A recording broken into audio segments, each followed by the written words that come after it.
အားစရာယူမလေးကြောင့်ကိုတင်ဆက်ပေးမှာဖြစ်ပါတယ်ရှင် NC1C Spider Pink ပြန်ထလာမကလေးလေးရ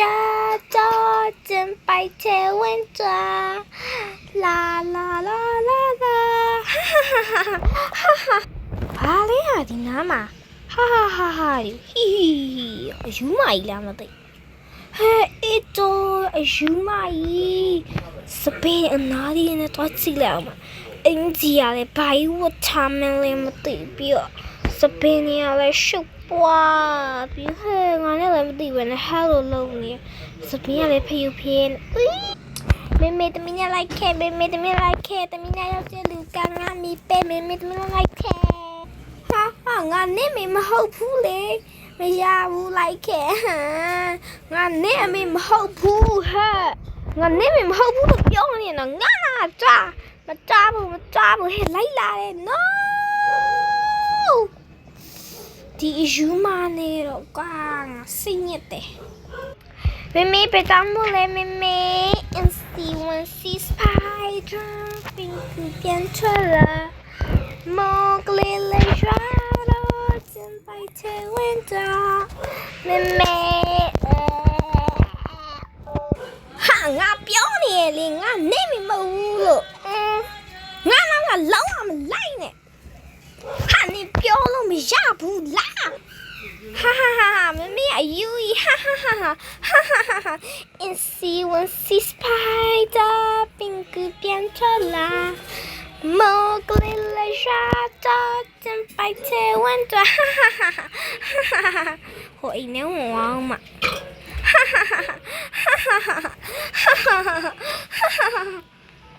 NC1C Spider ဟဲ့ငါဒီဆိုင်ရဲ့ပိုင်ရှင်ပဲဟာပစာရီကိုပေးစမ်းငါဒီဆိုင်ရဲ့ပိုင်ရှင်ပဲ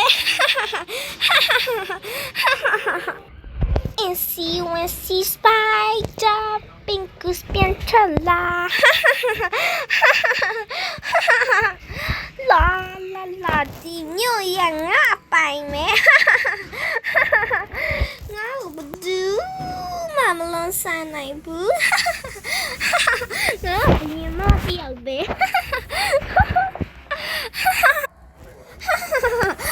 ဒီမျိုးရငါပိုင်မယ်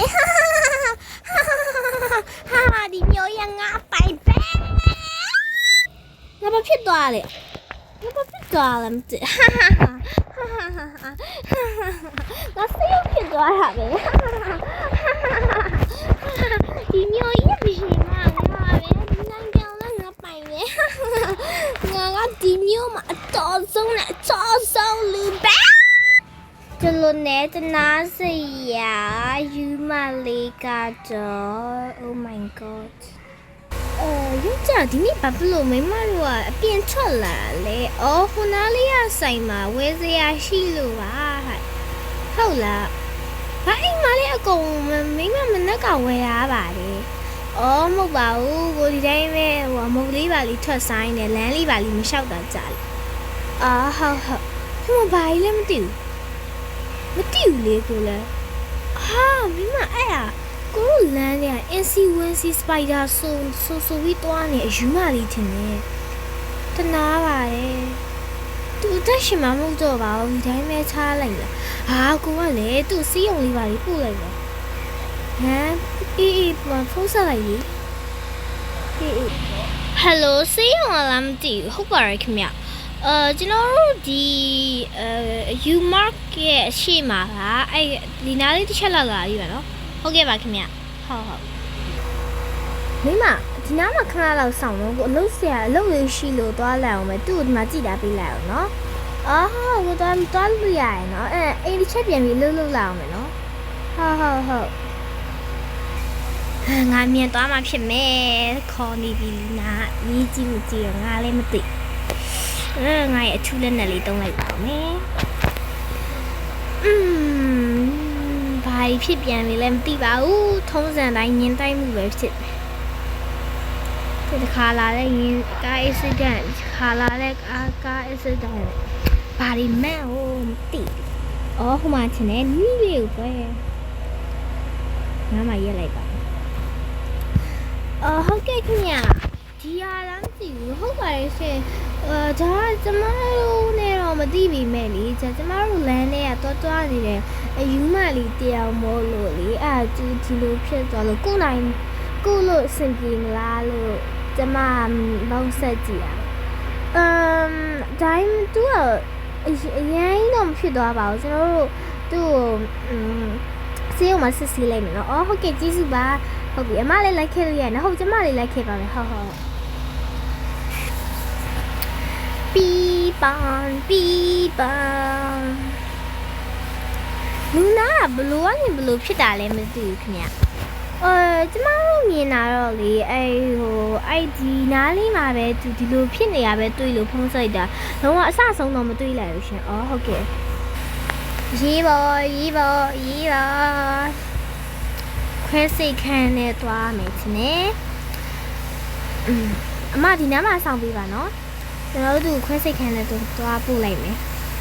ဟုတ်ကဲ့ပါရှင်ရှိတယ်ပေါက်ကမှားလေဒီခန်းလေးပဲထည့်လိုက်တော့သူ့ကိုလေတစ်ချက်လောက်တော့ကြည့်ပြီးတော့လိုအပ်တာရှိရင်လုပ်ပေးလိုက်ပါနော်လုံးဝအရင်လိုအပ်တယ်ဆိုလို့ရှိရင်ကျွန်တော်လောက်ခေါ်လိုက်ပါဟုတ်ကဲ့ပါရှင်အမလူနာတော့လေစီးကူးတော့မှုခံယူနေပါရင်နော်ဟုတ်ကဲ့ပါရှင်ဟုတ်ကျွန်တော်ရဲ့လုံးဆိုင်ချာတော့လို့ရအောင်နော်ဟုတ်ကဲ့ပါဟုတ်တနားခန့်ကြတော့ခါအမဆရာလူနာချိန်နေရဘယ်လိုလဲမသိဘူးလူနာကတော့အဆင်ပြေပါသူကလေစိတ်ပန်းဆိုင်ရာကျမ်းမာရေးနည်းနည်းရှိရတယ်ဟုတ်ပါတယ်သူလူနာရဲ့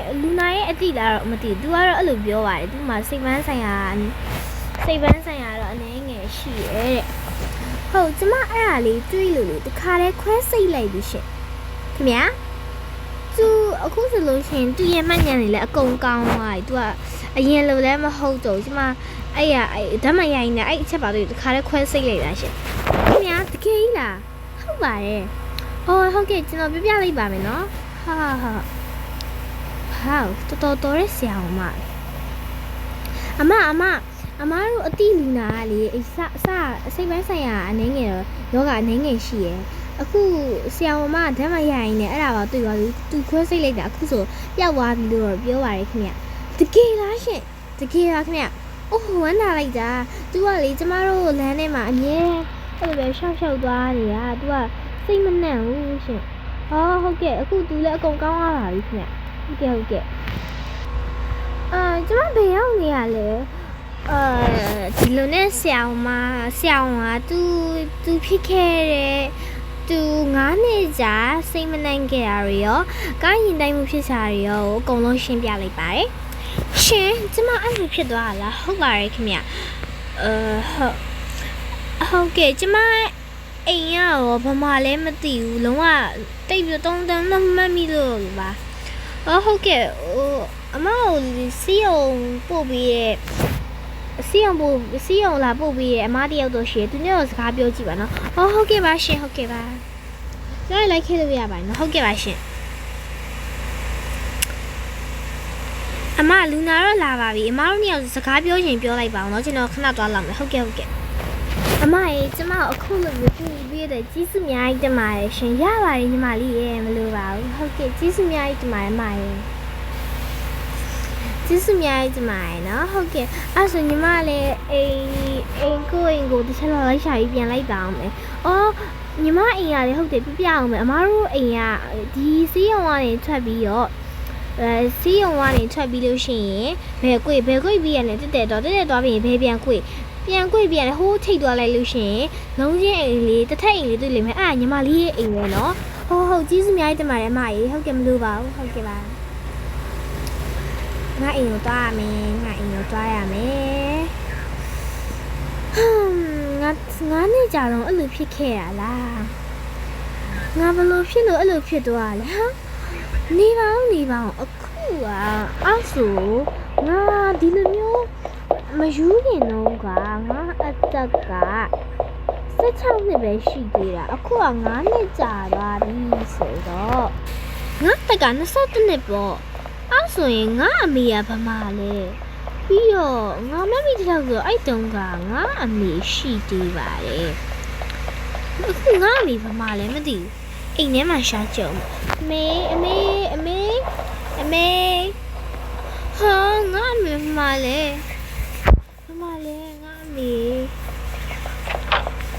ငါအမေဘာမှလဲမသိဘူးငါဒီနာအိမ်နီးနားချင်းတော့မှပဲမီးလိုက်တော့